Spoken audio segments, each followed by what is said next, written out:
Greetings folks, I'm Ronwise Gamgee and welcome to Quick and Dirty Roleplaying.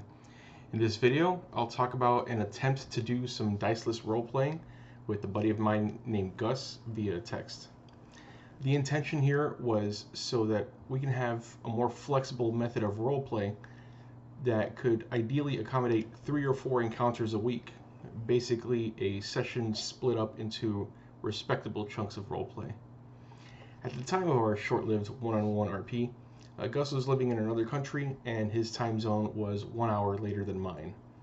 English is also a second language to him, so that would be an additional barrier to clear and comprehensive communication. Regarding my decision to go Diceless, that was inspired by Enclave, a table-less role-playing game by Robbie Howell. I saw a couple of his videos regarding Enclave, and I figured I could do something like that, but without the need for character classes or any other disassociated mechanics. In fact, Robbie Howell described the key to successfully refereeing a role-playing session without the use of randomizers to determine success or failure in various interviews he's had with other TTRPG video creators, and I interpret it as follows. Whenever your character is involved in a swing situation, basically a situation where success is neither guaranteed nor is failure guaranteed, they have to state what their character is trying to achieve and essentially answer the following questions. Does their description take into account the sufficient amount of time, skill, and medium/tool necessary to accomplish their stated goal? If there is a lack of time, skill, or medium/tool necessary to accomplish their stated goal, does their description incorporate a suitable cost to themselves or to something or someone of appropriate value in order to accomplish their stated goal? And is the player enthusiastically or intensely engaged in the role-playing session?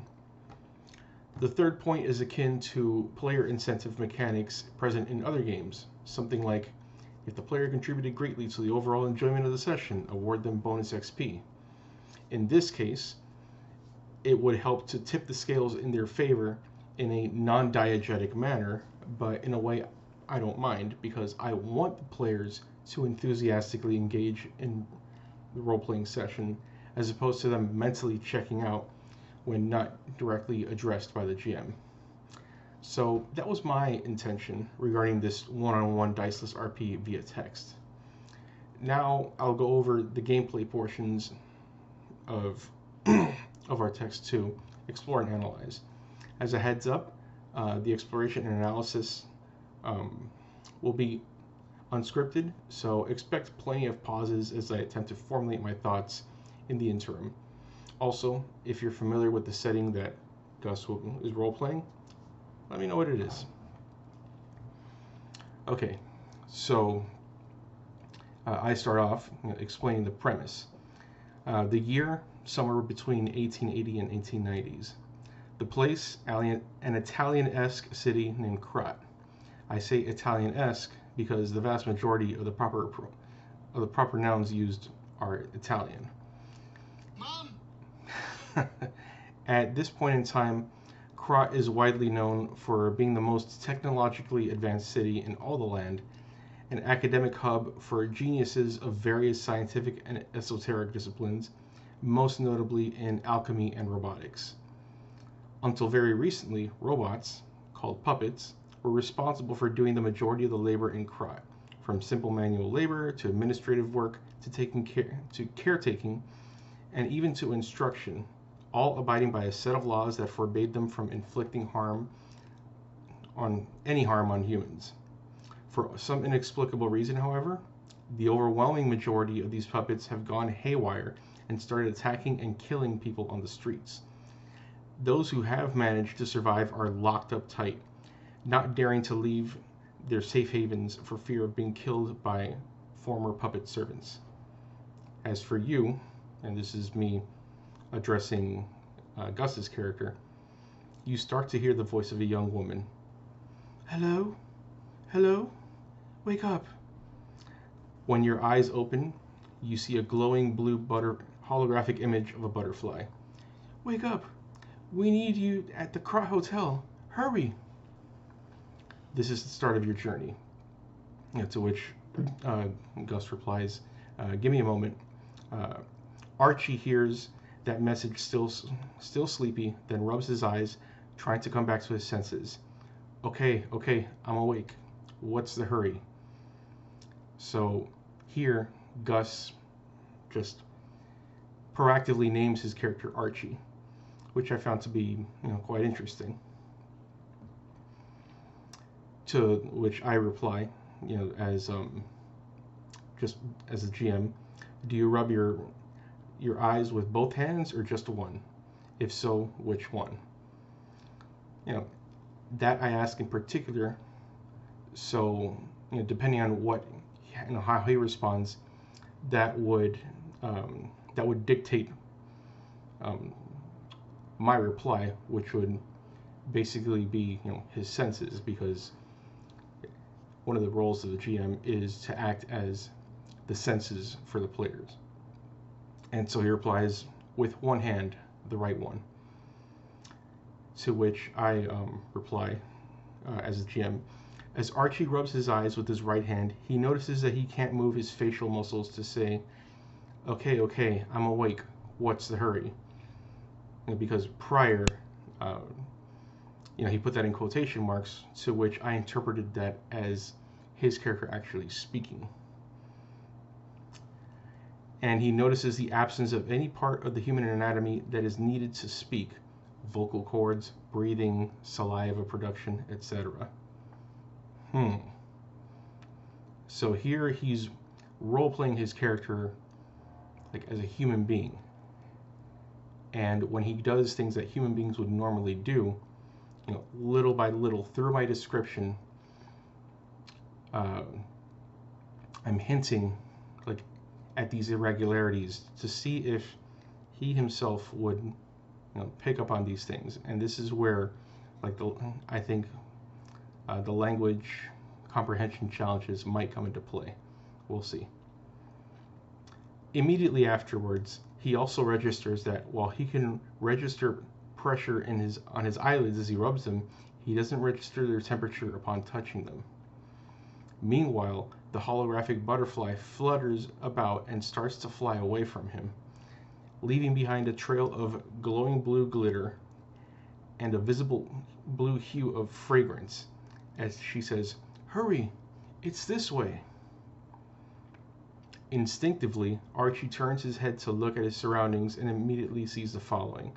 Okay, so for this part, even though I am kind of like, as I mentioned in the previous video, puppeteering him, these would be like involuntary movements that any person would do.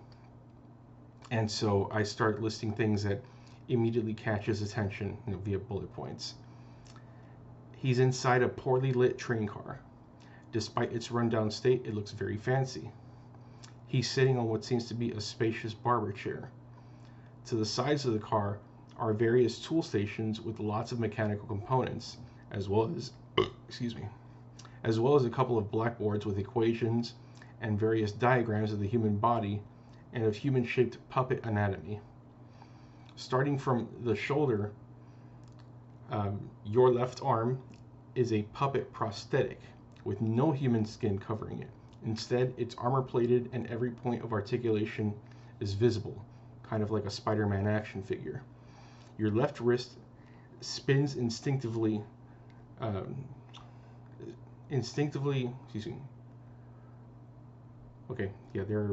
was a typo on my part.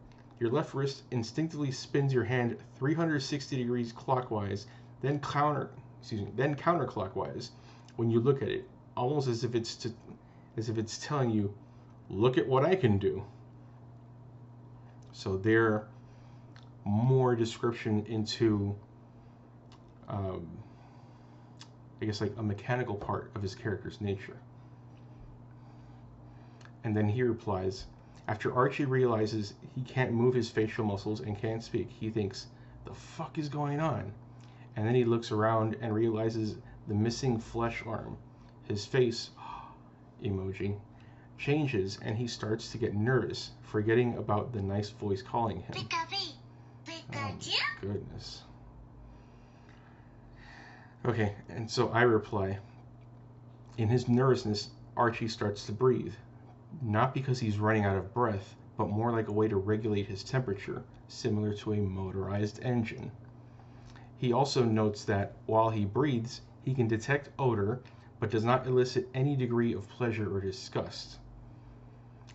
As a consequence, Archie doesn't detect any aftertaste from any odor he smells.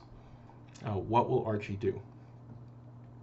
And then Gus replies, he tries to find something that might produce a reflection so he can see himself. To which then I reply, Archie manages to find a wide metallic dish with a reflective surface. With some elbow grease, Archie can use the sleeve of his white shirt to clean the surface and get a good look at himself. Describe what Archie sees in this reflection. And so, in there I'm providing Gus the opportunity to tell me what his character looks like. In a lot of these things, when I prompt Gus to describe something, basically, I want to present it so that there's an audience looking at this quote-unquote like movie playing out. And so when he describes what an audience would see, we would all get a clear mental picture, even if our mental pictures are ultimately unique. So then Gus replies, Archie is a human with brown hair and eyes. So brown eyes, I assume. Full facial beard isn't that long. After looking into the mirror, he gives a gesture of relief. In the moment he woke up, he thought his entire body was transformed into a puppet. He looks his entire body, checking for anything missing. Maybe it's a side effect of the amnesia. Is he naked? And then he replies, short brown hair, like to specify the length of his hair. And so then I reply, Archie sees a human face as you described. At a quick glance from his chest down, nothing else besides his prosthetic left arm, starting from his upper arm, not his shoulder, appears to be overtly mechanical, though he can move the prosthetic left arm with as much ease as his right arm. Archie is wearing a collared white v-neck shirt that ends just below the middle of his sternum, with frills around the opening, like the aristocratic shirts of 1800s French clothing. The right sleeve stops just below the elbow, but the left sleeve is rolled up and tucked where the prosthetic arm is attached to the shoulder stub. His pants are blue baggy-kneed breeches called knickerbockers, or knickers in the US. He's wearing dark gray knee-high socks and well-made black dress shoes with laces. Is he looking for any other missing parts or inspecting for other details of his body, including his prosthetic arm? And then he replies, looking for any missing part. And to which I reply to him, Archie feels all of his fingers and toes. I misspelled toes there. When he wiggles them. A lot of the misspellings also have to do with that damn Google keyboard. Oftentimes you press like one button and it'll press the button next to it. When he licks his teeth, none of them seem to be missing. When he alternates blinking from one eye to another, he sees from each one of them individually. Okay, and then let me see. Okay, so yeah, here's the next relevant text he sends me. Well, since everything is in order, he remembers the mysterious voice and starts looking into it. To which I reply, what does looking into it look like? Then he replies, searching the voice. And then I reply, as Archie walks forward, crossing from the train car that he woke up onto the next one, he hears the same gentle womanly voice say, this way. As he walks, he faintly makes out the sounds of springs and gears from his body, as if a machine was in motion. He also notices that as he breathes, his left shoulder will involuntarily twitch every 10 seconds or so. The only sources of light Archie sees so far are from a lamp on the wall to his left side, a lamp next to the train car door ahead of him, and a small lantern on the floor near the door. The light from the small lantern is light green. And then he replies, as he follows the gentle voice, noticing the new weirdly noise from his shoulder, he thought, this is so weird and kind of cool, but what happened to me? As he approaches the small lantern, he grabs it and keeps going, looking around the train car. To which I respond, upon picking up the small lantern, it makes a sound of a cricket chirp, followed by an electronically garbled, boyish voice saying the following: Gemini will start soon. Gemini will start soon. The gentle, womanly voice says, I see they got Gemini too, but we have to hurry. My name is Sophia. Please come to Hotel Krat. I will explain what's happening. Gemini, please escort him to the hotel. To which he replies, wait, what? What is Gemini and how? Archie says with a questionable face, but doesn't finish the phrase. Archie sees him without other choice but to follow to the Hotel Krat. But does he know where this hotel is, or will Sophia guide him? To which I reply, Archie does not know where Hotel Krat is from his current location. All he knows is that he awoke on a chair in the train car. As he ponders his circumstances, Archie's eyes wander around the train car. A couple of posters next to the closed door in front of him grab his attention. A well-crafted puppet butler attending an upper-class woman with the words, "Get the most loyal servant," underneath. The face of a fat circus show puppet in a frame with the phrase, "Marvelous Puppet Show Festival," written around it.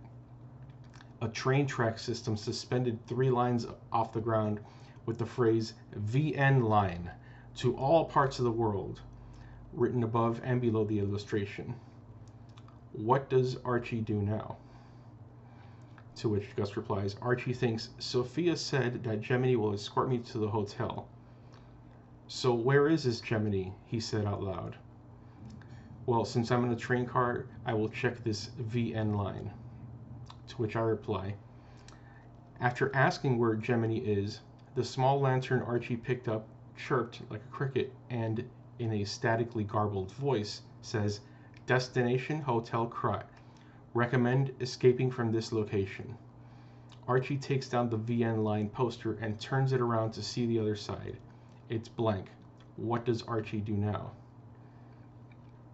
So then his next reply is, while Archie takes down the poster, realizing the lantern just talked, his expression is like, raising, one eyebrow emoji.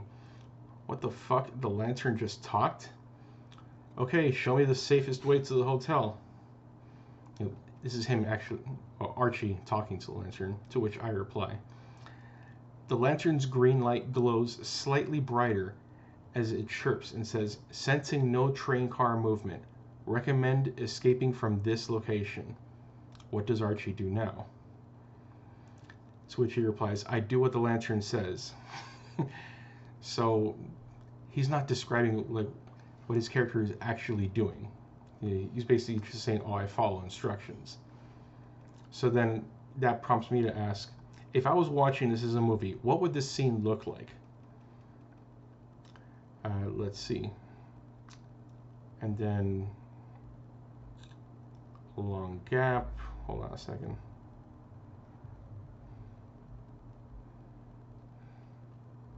Okay, here's his response. I had to scroll down a bit.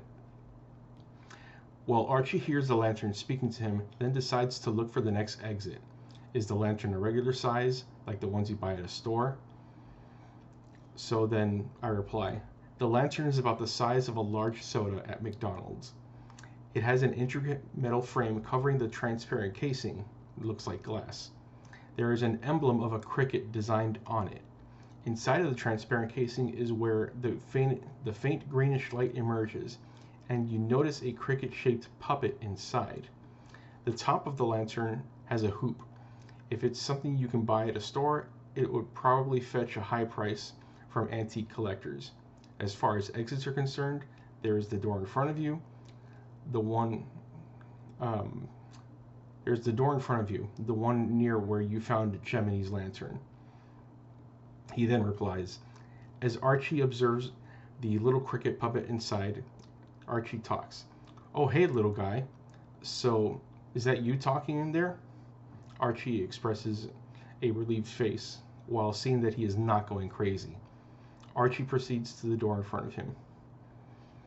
And then I respond. Archie grabs the long vertical door handle with his prosthetic arm and slides the door to the right to open it. Actually, from my point of view, it'll be like that.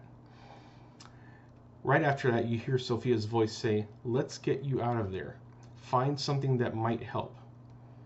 In the next train car in front of him, Archie sees crates tied up to the sides and some metal drums with the winged logo with the letter V written in the center, leaving a narrow hallway for him to walk through. About 20 paces or so, there is a long, narrow table with a couple of diagrams, one of your prosthetic arm and one of a heart-shaped clockwork device, along with 3 different swords and a leather rectangular pouch the size of a school lunchbox. Sophie then says, the streets are not safe. Arm yourselves with one of the weapons over there. It'll be helpful on your way to the hotel. The 3 swords on the table are a light rapier, a medium-sized saber, and a large single-edged greatsword. Which of these 3 does Archie find the most appealing? Notice I'm not saying, oh, pick one. Because if he wanted to, he could have picked up all 3. So then Gus replies, Archie is shocked with the amount of stuff that's there. He keeps browsing and trying to choose the right one. He then grabs the leather belt pouch and wears it on his waist, and then picks up the medium-sized saber. Okay, I hope this helps. Let's get out of this place already. Before Archie continues to the next door, he tries to look for supplies or anything that might help on the way. Is there anything else to get, or is that it? So then I reply, upon picking up the saber, Gemini says, that is the puppet's saber, refashioned after a soldier puppet's weapon. The slightly bent blade has remarkable stability. This one has endured many battles, and the stains of blood and grease cannot be distinguished from one another. Suddenly, you feel the springs and gears inside of you adjusting in a strange manner, as if to configure your athleticism to be equal parts strong and agile. So basically, those 3 weapons that I presented, they would represent roughly 3 physical archetypes. The light rapier would represent a lithe and fast character build. The greatsword would represent a bulky, strongman build, and then the medium-sized saber represents a balance between the 2.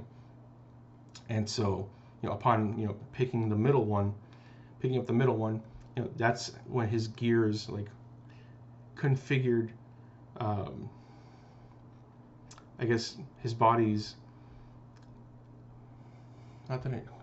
So that was a diegetic response to the player's quote-unquote combat style, or at least physical style. So that was me basically attempting to integrate a more video gamey element, pick a character build, but in a more diegetic manner. Okay, so to continue, Archie looks through an open crate next to the table where the swords are.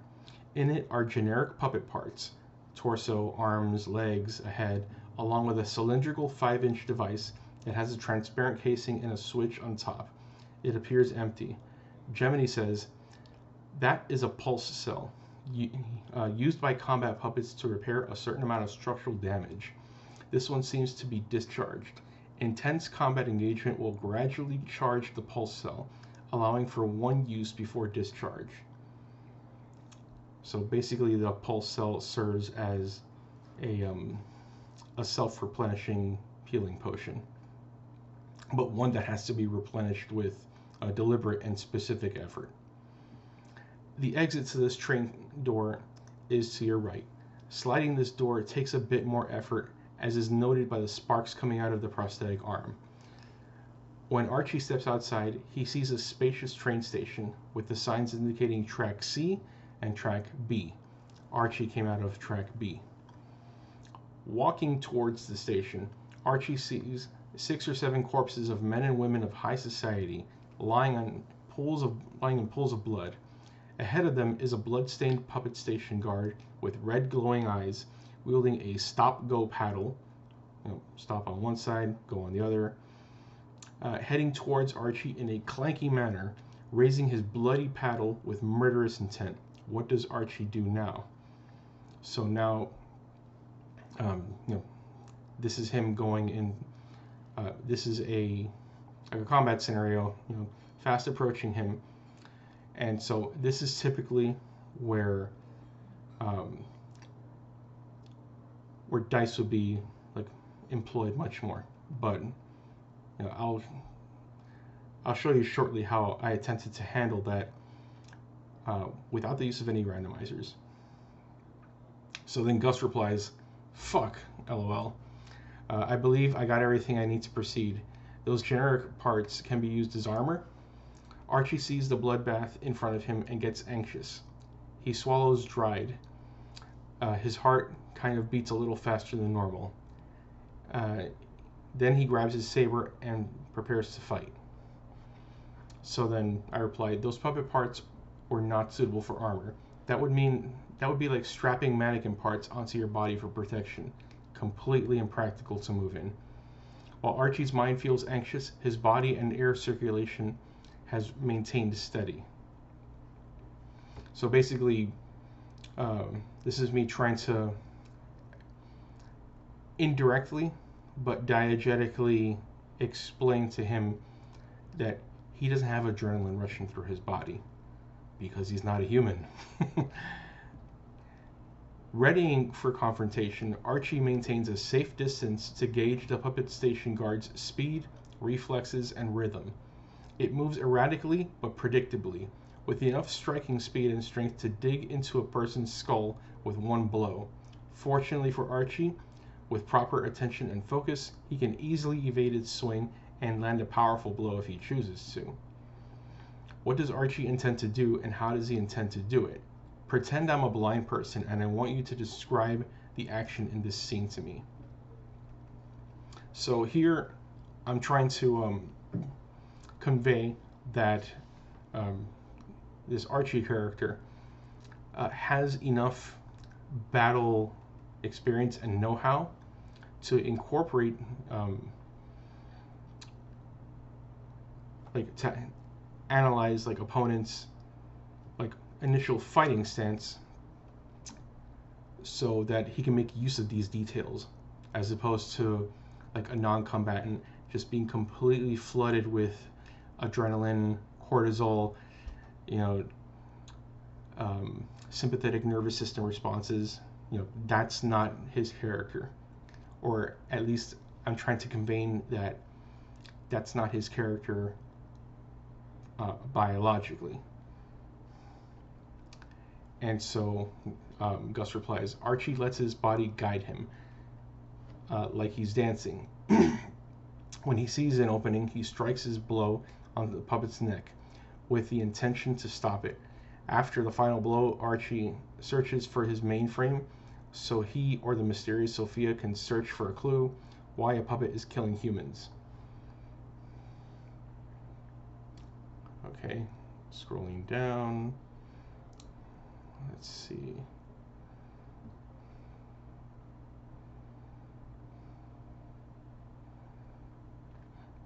All right. Okay, so back to Archie's first confrontation. Archie's dance is subtle. This is my reply. Archie's dance is subtle and simple, like a boxer. This is where his gears, springs, and pistons feel most effective, efficient, and effortless. And also, since he picked the medium-sized saber, and since that's like not like representing a balance between just raw strength and being incredibly like nimble, I figured that kind of stance it'll be appropriate for a character type like that. The station guard puppet lunges at Archie and swings his impromptu weapon in a top-down motion after spinning his arm around like a helicopter propeller 4 times. Archie sidesteps the puppet to his right and takes advantage of the opening to strike the opponent's neck. The neck pipe gets a big dent and sparks fly from the impact. The puppet staggers from the blow about 3 paces, but remains on its feet, and it orients its head to Archie. 10 paces or so behind it, another identical-looking station guard puppet that is slumped over the bench activates. They both look like man-sized wooden toy soldiers that you see as Christmas decorations. What does Archie do? Just stick to Archie's actions. I will dictate the results of those actions. So no mainframe stuff yet. Yeah, because he inserted an element in there. Basically, he tried to he described a scene element that I didn't mention at all. And like for this RP, it didn't feel appropriate for him to have, I guess, that editorial level of control. So then he replies, adrenaline takes Archie's body, so he's not getting yet that he's not a human being. Just let him ride with that. I didn't want to correct him yet. This is something that I wanted him as the player to realize on his own, rather than just me telling him what to think. Seeing himself doing all this movements, it's like a dream. But after seeing another guard coming at Archie, he exclaims, and then he puts an exasperated emoji. Fuck, another one? Does the new guard have red eyes as well? And then I reply, yes, the other guard puppet has red eyes as well. While Archie is enraptured with the idea of being in the heat of battle and verbally expressing his worry, the puppet he attacked strikes him across the abdomen, followed by a horizontal strike across his face. The blow to his abdomen caused Archie to spew a black, greasy liquid. Not blood, more like oil. The blow across the face knocks Archie off balance. Lucky for Archie, a nearby train station bench was there to catch his fall. Archie wipes the oily substance from his busted lip. What does Archie do in the next 5 seconds? So, he described his character's action. He struck the puppet's neck because he said that's what he said he wanted to do, and that was his intention.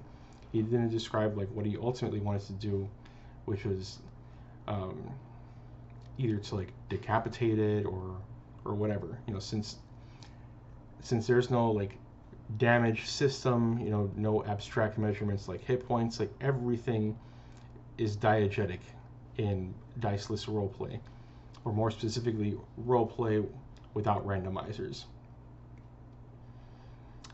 And for that next question that I prompted, basically, in a sense, it's similar to the mechanics for Burning Wheel's Fight, where each side would have,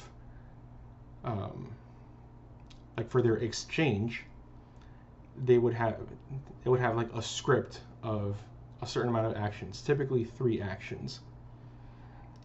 And in a sense, so with these actions, you're just trying to do stuff. You can be attack, defend, maneuver, and once all three actions are set, the actions that the enemies are doing are hidden from the player until the time of reveal. Then we'll see what cross references with what. And so I'm trying to emulate that similarly, since he doesn't know exactly what the enemy is going to do. At best, within like a certain chunk of time, which I start off with 5 seconds worth of actions. Like he would dictate what he would do within those next 5 seconds. Like he would basically write a 5 seconds a script that takes 5 seconds long of what he's doing, and then I reveal what the enemy does, and everything happens simultaneously. So if within that script he doesn't say that he dodges, then he doesn't dodge. And so if the enemy attacks and there's no dodging within that script, then he's just going to take the hit. But whatever he does to the enemy is also going to happen as well. So then he replies, "Damn it." Archie checks the oily substance from his busted lip. Looking in the direction of the puppet, he returns to strikes. So he's telling me roughly what he wants to do, and from my understanding, Gus's tabletop role-playing experience is limited to Dungeons and Dragons, I think 5e specifically, and so that's good enough for D&D, since saying declaring that you're attacking an enemy activates the attack roll, and then if that meets or beats the armor class, then you roll for damage. There's none of that here, and so in order to bridge that abstraction gap, I reply to him, "Describe Archie's techniques to me, what body parts he's attacking, and what he hopes to accomplish, not what actually happens afterwards. That's my job as the GM. Remember, 5 seconds worth of action." So then he replies, "He is striking the puppet's ribs with his puppet arm, then striking with the blade through the heart of the puppet." So basically, gut punch, stab.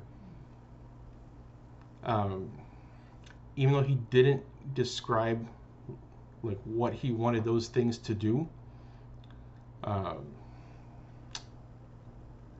which I did specify with what he hopes to accomplish. And so because he didn't describe those things to me, that, I guess, he's foregoing that narrative power that I've kind of conferred to him as the GM. And it's with this kind of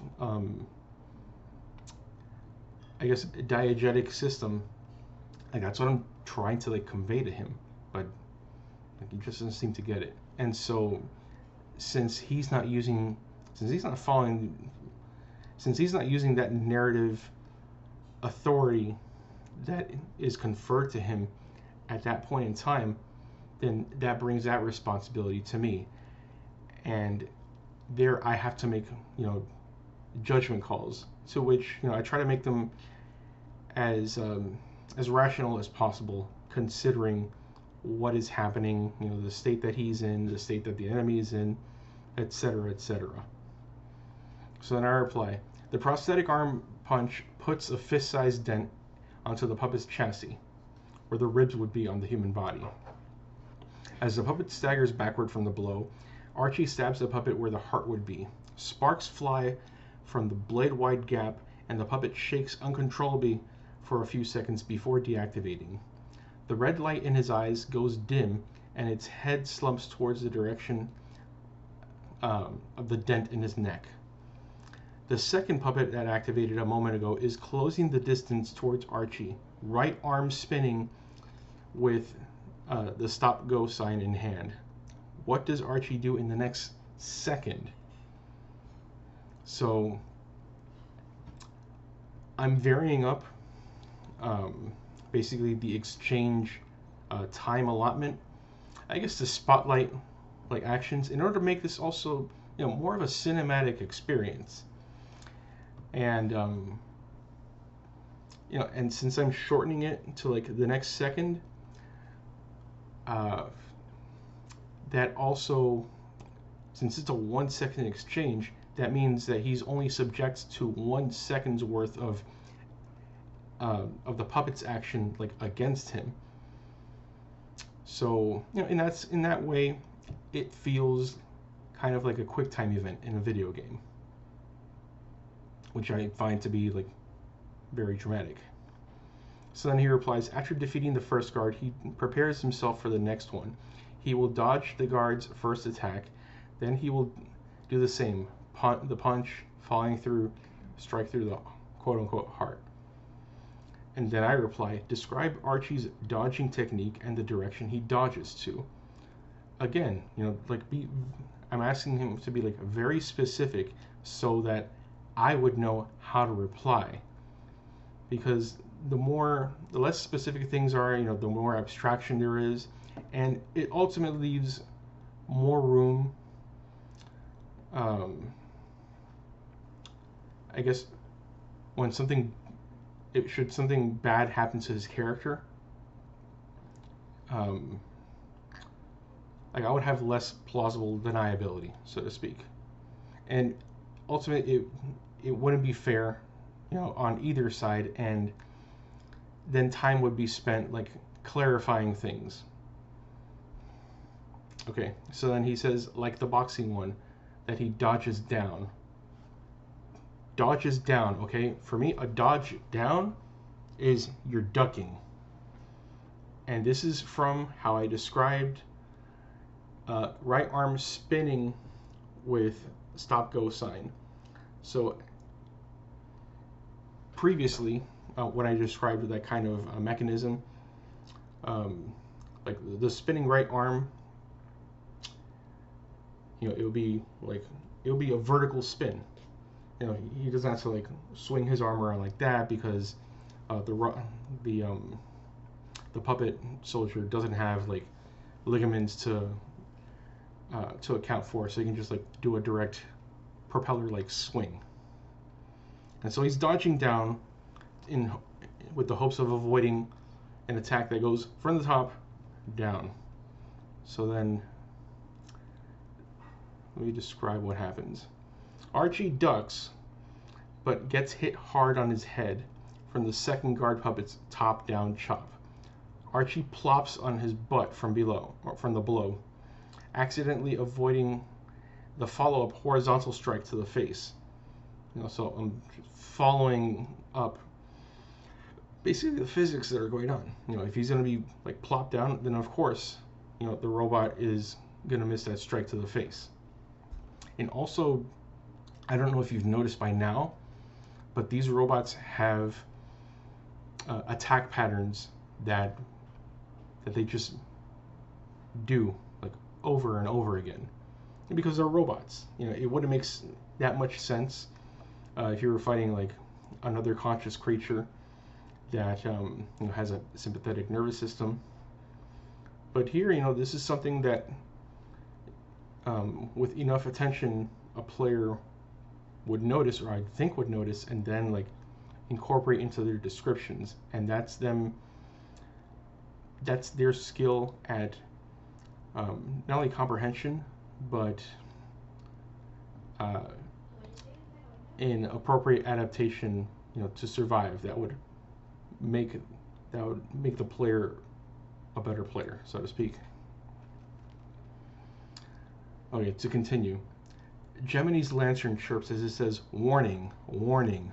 Another blow like that will cause catastrophic systems failure. Observation of opponents' combat patterns to determine appropriate countermeasures is advised." The guard puppet shifts its body erratically, as if to repeat the same attack pattern. So, making it more obvious there.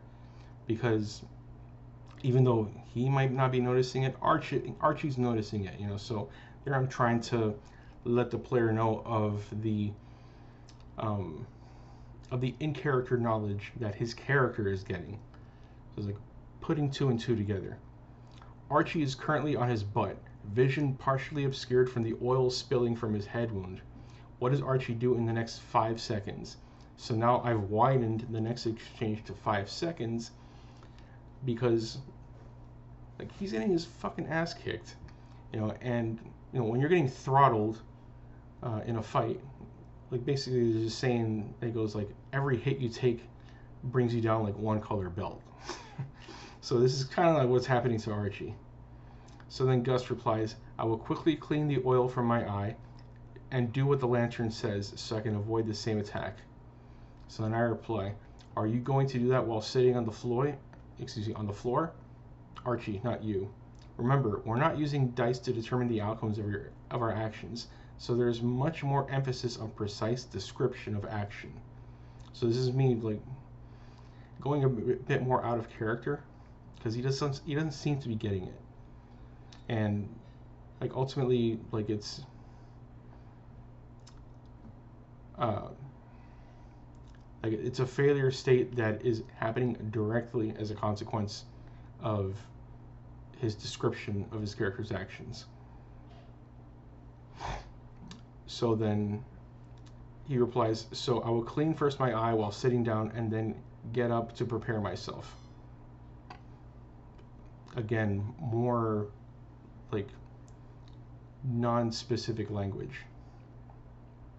Once Archie cleans his eye and gets up, he takes a fighting stance to observe the guard puppet's movements. So here, because of that non-specific language, like for the sake of keeping the game going, like I have to fill in, which is not what I want to do personally. It starts winding up its weapon arm like a helicopter propeller and starts charging you to initiate another top-down chop. Describe all the actions Archie does within the next 5 seconds. So then he replies, Archie observes the puppet's movements with caution, studying it so he can react fast without taking another hit. So he will duck to the opposite side of the puppet's attack. Like if the attack comes from the right, I dodge to the left, and so on. So then I reply, I already described the puppet's next upcoming attack. Please be more specific with how you describe Archie's dodge other than to the opposite, because there are still multiple ways of dodging opposite a top-down chop, as where he dodges does affect what happens next. Also, is this one dodge going to be the only thing he does within this 5-second window? So the reason I'm getting, I guess, not so much prickly, but very nitpicky here is, he's attacking top down, and so he goes to the opposite of that. So there are two opposites. He can go to the left, or he can go to the right. So he has to tell me like what he does. So then he replies, so with the attack coming from the top down, I will dodge to the side of where he is holding the weapon. Doing that, I will try the same punch in the ribs, try to get behind him, and then thrust the blade behind his back. While the blade is there, I will rotate the blade to do damage inside it. So all that stuff afterwards, pretty specific, again, without mentioning like his ultimate goal. But again, he says he's going to dodge to the side of where he's holding the weapon when it's coming down. So this is how I reply. Archie sidesteps, I'm assuming because the technique was not specified, in the same direction as where his attacker is holding its weapon, its right hand. Archie basically jumped into the attack and gets his head smashed in, followed by getting smacked on the right side, toppling over onto the floor. Hold on a second. Oil dripping over his field of vision. The last thing Archie hears after the clanking of his saber dropping from his hand and onto the floor is the chirp from Gemini's lantern, followed by a Catastrophic systems failure imminent due to miscalculation of evasive maneuver. Archie's vision goes static like a TV that has lost its signal, and just before it goes black, an image of a clock appears with the minute hand ticking forward, with the clock smash shortly afterwards. The words "lie" or "die" superimpose themselves over the broken clock, followed by the clock putting itself back together and the clock hands spinning quickly in the opposite direction before everything fades to black. Archie wakes up sitting down on a chair. As he looks around, he notices that he's in the same train car when he first woke up, sitting on the exact same chair. His field of vision is clear. What does Archie do now? So then he replies, "Why did I get hit?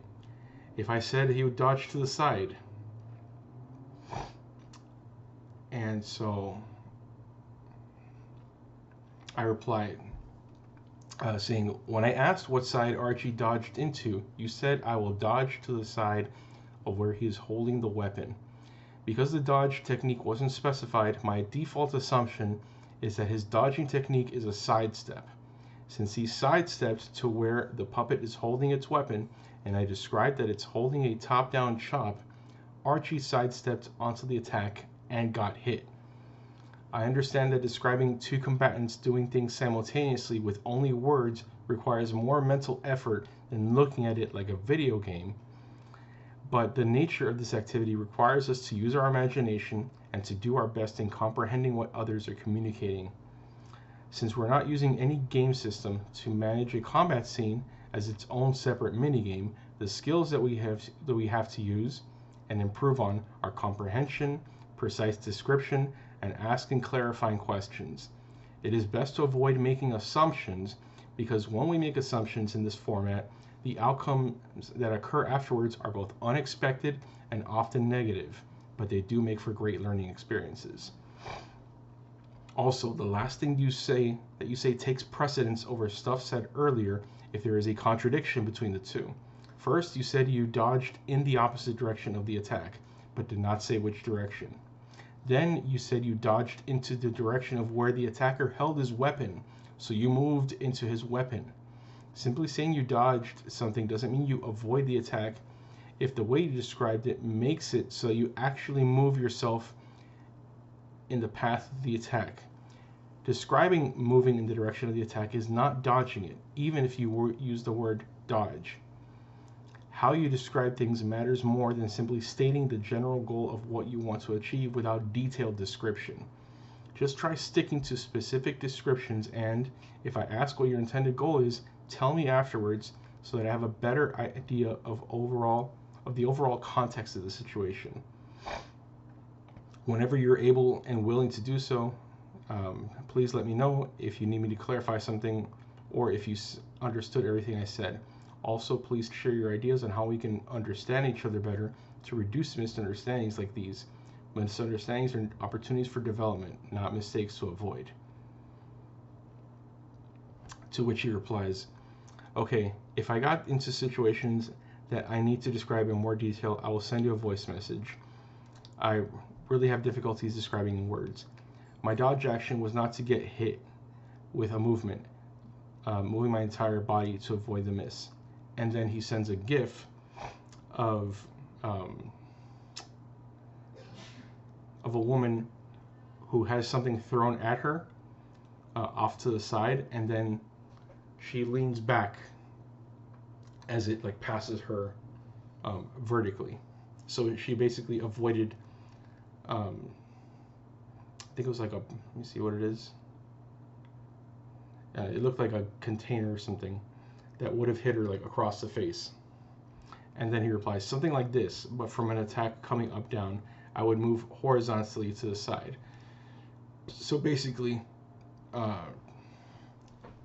like, again, he's not physically moving his character's body out of the way, but more like he's weaving off to the side. And then I reply, "Putting that description into words is a skill that can be developed.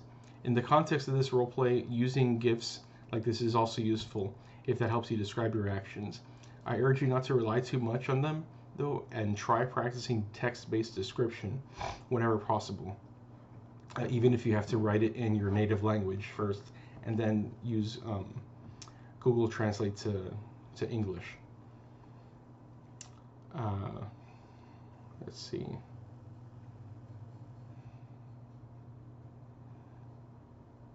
And then from then on, he tells me that he has to put the game on hold for a while because life, basically. His life is getting like very busy. And I reply, thanks for letting me know, and thanks for participating for as long as you did. This is my first time running a TTRPG with no random number generators whatsoever. I wish you the best with your current life issues. Also, I welcome any feedback that you have of this one-on-one RPG experience if you wish to share it. Take care and stay safe.